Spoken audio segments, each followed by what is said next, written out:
ایک رات امام علی علیہ السلام رستے سے گزر رہے تھے۔ دیکھا ایک شخص نہانے کے بعد جسم اور بال بھیگے ہوئے ٹھنڈی ہوا میں گھوم رہا تھا۔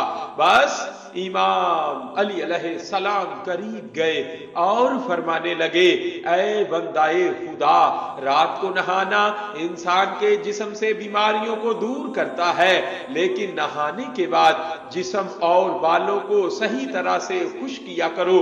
بغیر جسم اور بال خشک کیے ٹھنڈی ہوا میں بیٹھا نہ کرو، کیونکہ اس سے انسان کا جسم گرم اور سرد کے بیچ میں بیمار پڑ جاتا ہے۔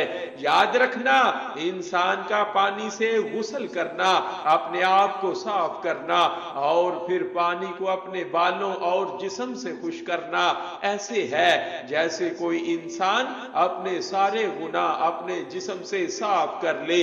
اے شخص جو انسان نہانے کے بعد اپنے جسم کو خشک کرتا ہے اور پھر اللہ کا نام لے کے زندگی بسر کرتا ہے، تو اس کی مثال ایسے ہے جیسے وہ سارے گناہوں کو اپنے وجود سے مٹا کے پھر سے ایک نئی شروعات کر رہا ہو۔